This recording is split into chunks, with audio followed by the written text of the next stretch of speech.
Salam dan selamat pagi semuanya. Puji Tuhan karena kita sudah dapat bersama-sama memuji Tuhan dan juga menyembah Tuhan sebentar tadi, ya.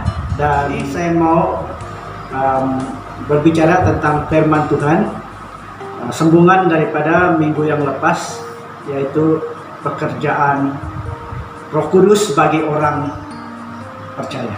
Nah, saudara dan saudari yang dikasihi di dalam nama Tuhan Yesus, berbicara tentang pekerjaan, pada situasi sekarang ini dianggarkan bahwa ada ramai orang yang akan kehilangan pekerjaan. Bahkan di media-media telah ditulis, telah dibagi tahu bahwa ke depan ini ramai rakyat Malaysia bahkan menjangkau 1 juta orang akan kehilangan pekerjaan.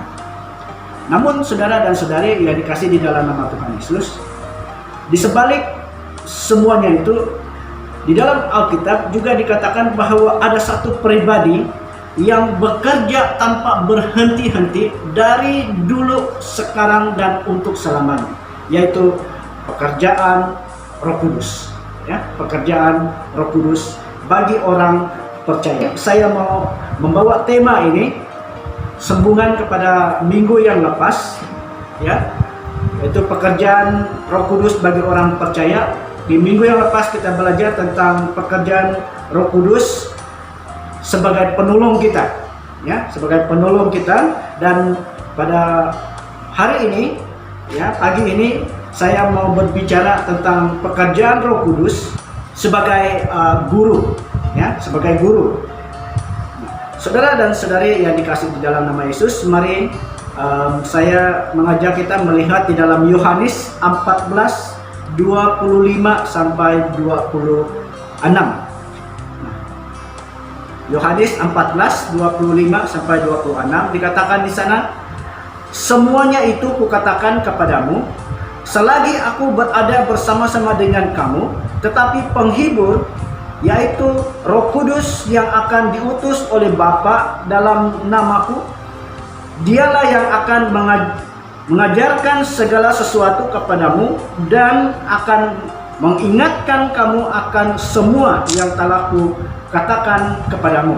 Nah, saudara dan saudari di dalam nama Yesus, dikatakan di sini Roh Kudus itu sebagai guru yang sentiasa mengajar kita tentang kebenaran. Roh Kudus sentiasa mengajar kita dan mengingatkan kita semua yang pernah Tuhan Yesus katakan dan ajarkan. Oleh sebab itu kita harus mengisi hidup kita dengan firman Tuhan setiap hari, ya. Dalam Kolose pasal yang ke-3 ayat yang ke-16 dikatakan di sana, "Hendaklah perkataan Kristus diam dengan segala kekayaannya di antara kamu, sehingga kamu dengan segala hikmat mengajar dan menegur seorang akan yang lain, dan sambil menyanyikan mazmur dan puji-pujian dan nyanyian rohani, kamu mengucap syukur kepada Allah di dalam hatimu." Nah, ini artinya saudara dan saudari yang dikasih di dalam nama Tuhan Yesus, di mana ada persekutuan atau community yang percaya, maka di sana firman Tuhan harus disampaikan, ya. Di mana ada persekutuan, terdapat orang di situ, kita perlu menyampaikan, memberitahukan tentang firman Tuhan. Saudara dan saudari yang dikasih di dalam nama Yesus, dalam terjemahan bahasa Malaysia dikatakan, "Hendaklah ajaran Kristus yang penuh berkat meresap di dalam kamu. Hendaklah kamu saling mengajar dan menasihati dengan segala kebijaksanaan. Nyanyikanlah mazmur, nyanyian pujian dan lagu rohani. Bernyanyilah untuk Allah dengan perasaan syukur di dalam hati." Nah, saudara, dikatakan di sana dalam terjemahan bahasa Indonesia diam, dan di dalam bahasa Melayu dikatakan biarlah ajaran Kristus itu meresap. Jadi yang dapat melakukan ini adalah Roh Kudus, ya, yang membantu kita, yang dapat menolong kita untuk mengerti akan ajaran ini, akan membantu kita untuk mengingatkan apa yang sudah kita pernah baca di dalam firman Tuhan. Nah, itu tanggung jawab kita, membiarkan Roh Tuhan itu meresap, atau firman Tuhan juga itu tinggal di dalam kita. Itu peranan kita. Dan selepas itu, seperti yang dikatakan, kita perlu mengajar dan menasihati sesama kita, dan menyanyikan mazmur, nyanyian pujian dan lagu rohani, dan juga memiliki perasaan bersyukur kepada Tuhan apa yang Dia lakukan. Jadi yang pertama tadi itu saudara, kita diingatkan bahwa pekerjaan Roh Kudus yang pertama itu adalah mengajar kita dan mengingatkan kita. Ya, jadi peranan kita sebagai orang yang percaya adalah mengisi hidup kita dengan firman Tuhan setiap hari. Saudara dan saudari yang dikasih di dalam nama Tuhan Yesus, di dalam Kolose pasal yang ketiga, di sana dikatakan, dan segala sesuatu yang kamu lakukan dengan perkataan atau perbuatan, lakukanlah semua itu dalam nama Tuhan Yesus sambil mengucap syukur oleh Dia kepada Allah Bapa kita. Roh Kudus akan menuntun kita ke dalam seluruh kebenaran dan mengingatkan kita agar setiap perkataan maupun perbuatan kita sesuai dengan firman Tuhan. Jadi sekali lagi saudara, kita diingatkan bahwa peranan atau pekerjaan Roh Kudus yang ada di dalam hati kita itu adalah memberikan pewahyuan di dalam hidup kita, ya, sesuai dengan firman Tuhan. Jadi apa yang kita lakukan, kata firman Tuhan, semua perkataan atau perbuatan kita itu yang kita lakukan dalam nama Tuhan Yesus itu adalah karena pekerjaan Roh Kudus. Nah, saudara dan saudari yang dikasih dalam nama Tuhan Yesus, pewahyuan yang Roh Kudus berikan itu adalah menuntun kita, ya, menuntun kita ke dalam seluruh kebenaran dan mengingatkan kita agar setiap perkataan maupun perbuatan kita sesuai dengan firman Tuhan. Mari kita melihat di dalam Yohanes 12 ayat 49 dan 50. Dikatakan di sana, sebab aku berkata-kata bukan dari diriku sendiri, tetapi Bapa yang mengutus aku, Dialah yang memerintahkan aku untuk mengatakan apa yang harus aku katakan dan aku sampaikan. Dan aku tahu bahwa perintahnya itu adalah hidup yang kekal. Jadi apa yang aku katakan, aku menyampaikan sebagaimana yang difirmankan oleh Bapa kepadaku. Nah, saudara dan saudari yang dikasih dalam nama Tuhan, Tuhan Yesus selalu berkata-kata berdasarkan apa yang dikatakan, ya. Alkitab itu adalah kebenaran, firman Allah kita yang kita perlu mengerti, ya. Namun kita harus berdoa supaya Tuhan memberikan pengertian kepada kita melalui gembala dan pemimpin rohani yang Tuhan tempatkan di atas kita untuk mengajar dan menggembalakan kita. Saudara dan saudari yang dikasih dalam Yesus, saya mengajak kita lagi untuk melihat di 1 Yohanes pasal 3 ayat 24 sampai pasal 4 ayat yang ke-6, ya. 1 Yohanes pasal yang ketiga, agak panjang pembacaan ini, tetapi mari kita memperhatikannya sebab ini sangat membantu kita apa yang perlu kita lakukan sebagai orang percaya yang dimana Roh Kudus itu sedang bekerja di dalam kita, ya. 1 Yohanes pasal yang ketiga ayat 24 sampai 4, pasal yang keempat ayat yang ke-6. Barang siapa menurut segala perintahnya, ia diam di dalam Allah dan Allah di dalam dia. Dan demikianlah kita ketahui bahwa Allah ada di dalam kita, yaitu Roh yang telah Ia karuniakan kepada kita. Saudara-saudaraku yang kekasih, janganlah percaya akan setiap roh, tetapi ujilah roh-roh itu apakah mereka berasal dari Allah. Sebab banyak nabi-nabi palsu yang telah muncul dan pergi ke seluruh dunia. Demikianlah kita mengenal roh Allah. Setiap roh yang mengaku bahwa Yesus Kristus telah datang sebagai manusia berasal dari Allah. Dan setiap roh yang tidak mengaku Yesus tidak berasal dari Allah, roh itu adalah roh antikristus, dan tentang dia telah kamu dengar bahwa ia akan datang dan sekarang ini ia sudah ada di dalam dunia. Kamu berasal dari Allah, anak-anakku, dan kamu telah mengalahkan nabi-nabi palsu itu. Sebab roh yang ada di dalam kamu lebih besar daripada roh yang ada di dalam dunia. Mereka berasal dari dunia, sebab itu mereka berbicara tentang hal-hal duniawi, dan dunia mendengarkan mereka. Kami berasal dari Allah. Barang siapa mengenal Allah, ia mendengarkan kami.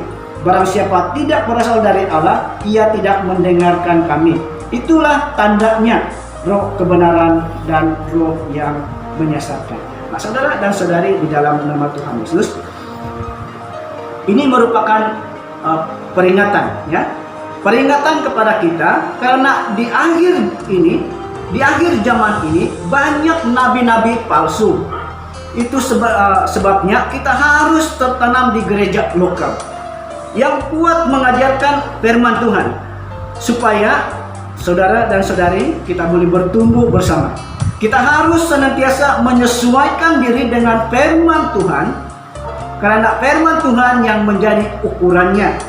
Dan janganlah sebaliknya hanya untuk mencari-cari firman Tuhan yang sesuai dengan kita, hanya senang untuk mendengarkan apa yang sedap didengar, maka kita tidak akan bertumbuh. Nah, saudara, di dalam firman Tuhan yang kita baca sebentar tadi, ada 3 perkara yang kita dapat perhatikan. Dikatakan ada roh Allah, ada roh antikristus, dan ada nabi-nabi palsu. Nah, ini yang sedang berlaku sekarang dan yang akan datang, ya, dan yang akan datang. Nah, kita harus perlu selalu ada di dalam tuntunan Roh Kudus untuk memberikan kepada kita apa yang Allah inginkan, supaya kita dapat yang dikatakan tadi, supaya firman-Nya itu dapat meresap di dalam hidup kita, sehingga kita dapat dituntun, supaya kita dapat mengerti, memahami, dan juga berada di dalam tuntunan Roh Kudus, ya. Selain daripada itu, kita juga diperingatkan bahwa di dalam sekarang ini kita ada gereja lokal, ya, yang membawa saudara dan saudari dan anggota jemaat untuk belajar mengajarkan firman Tuhan. Maka itu, saudara dan saudari yang dikasih dalam nama Tuhan, kita perlu selalu bersama-sama ke gereja untuk mendengarkan kebenaran firman Tuhan. Nah, dalam masa sekarang ini kita tidak dapat datang berkumpul di gereja, tetapi kita ada ibadah live yang sedang dilaksanakan untuk mengajarkan kebenaran firman Tuhan, supaya iman kita dapat bertumbuh, supaya kita dapat bersama-sama terus memiliki kebenaran firman Tuhan, ya, saudara. Sebab dikatakan juga di dalam firman tadi bahwa kalau tidak ada roh Allah di dalam hidup kita, maka roh lain yang akan ada di dalam hidup kita, yaitu roh antikristus ataupun pengajaran-pengajaran yang datang ke dalam hidup kita itu adalah pengajaran-pengajaran palsu, ya, yang kita tidak dapat bedakan, yang kita tidak dapat mengerti. Jadi pada waktu orang itu mengabarkan tentang pengajaran-pengajaran, jadi kita berpikir, kita memperhatikan bahwa itu pengajaran yang benar. Sebab itu saudara dan saudari yang dikasih dalam nama Yesus, ya, kita harus senantiasa menyesuaikan diri dengan firman Tuhan, karena firman Tuhan yang menjadi ukuran dalam hidup kita, ya, yang menjadi ukuran hidup kita. Image kita itu menggambarkan sama ada kita ini sedang dituntun oleh Tuhan, ya, sedang dituntun oleh Tuhan. Nah, saudara dan saudari yang dikasih dalam nama Tuhan Yesus, saya mengajak kita melihat di dalam Yesaya pasal yang ke-8, ya, Yesaya pasal yang ke-8 ayat yang ke-19 sampai 20. Dikatakan di sana, saudara dan saudari, dan apabila orang berkata kepada kamu, mintalah petunjuk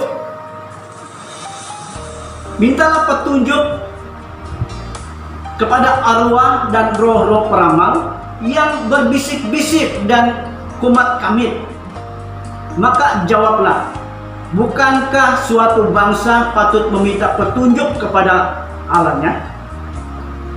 Atau haruskah mereka menerima petunjuk kepada orang-orang mati bagi orang-orang hidup? Carilah pengajaran dan saksikanlah. Siapa yang tidak berbicara sesuai dengan perkataan itu, maka baginya tidak terbit fajar.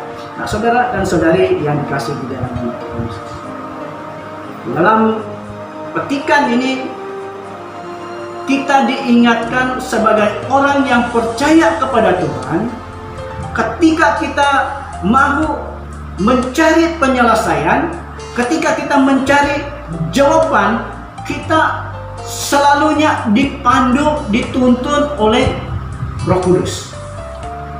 Di dalam ayat ini Yesaya memberitahu bahwa kalau ada orang yang perlu mencari jawabannya, harus mencari kepada Tuhan, bukan mencari kepada roh-roh peramal untuk meminta tunjuk, ya.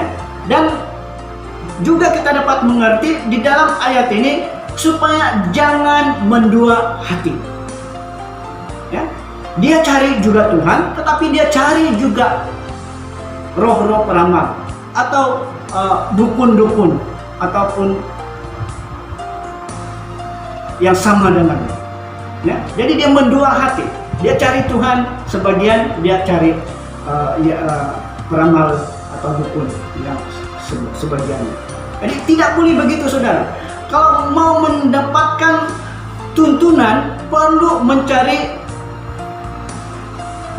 tuntunan daripada Roh Kudus yang bekerja memberitahukan kebenaran kepada firman. Jadi kita harus taat kepada Tuhan Yesus dan jangan kepada hal-hal yang lain. Ya. Kita harus taat kepada Tuhan Yesus dan jangan kepada hal-hal yang lain. Roh Kudus adalah guru agung yang maha benar, yang menuntun kita ke dalam seluruh kebenaran firman Tuhan. Saudara dan saudari yang dikasih Tuhan, hari ini kita diingatkan, ya, kita diingatkan tentang pekerjaan Roh Kudus bagi orang percaya, yaitu sebagai guru. Mengakhiri firman Tuhan ini, saya mau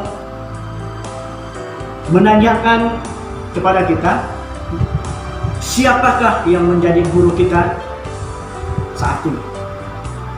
Sesuai dengan firman Tuhan yang kita sudah baca di dalam Yesaya tadi, sebagai orang percaya seharusnya guru kita yang menuntun kita untuk menemukan kebenaran adalah Roh Kudus dan tidak kepada yang lain.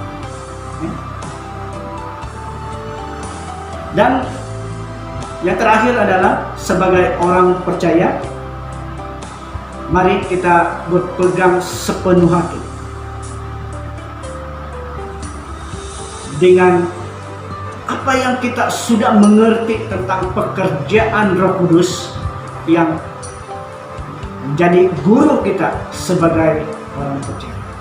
Mari saudara dan saudari yang dikasihi dalam Yesus, ketika kita membaca firman Tuhan, ketika kita berdoa, mari kita alami pekerjaan Roh Kudus yang menuntun. Jadi firman Tuhan sampai di sini untuk kita, dan mari mengajak kita untuk berdoa bersama-sama dan kita meminta Roh Kudus yang sudah ada di dalam hidup kita masing-masing yang menuntun kita sehingga kebenaran firman Tuhan yang kita alami bersama-sama, pahami bersama-sama ketika kita sedang membacakan kebenaran firman Tuhan. Mari kita berdoa. Bapa di dalam surga, dalam nama Tuhan Yesus, kami mengucap syukur karena Tuhan sudah menuntun kami di dalam kebenaran firman Tuhan ini. Sangat terbatas apa yang kami sedang lakukan Tuhan, tapi kami percaya bahwa tidak ada sesuatu yang mustahil bagi Engkau. Roh Kudus-Mu yang selalu mengajar kami, menuntun kami sebagai orang yang percaya. Terima kasih Tuhan untuk firman-Mu. Kami mengucap syukur dan kami sambut semua ini di dalam nama Yesus, Tuhan dan Penyelamat kami. Amin. Sampai di sini firman Tuhan. Bye-bye.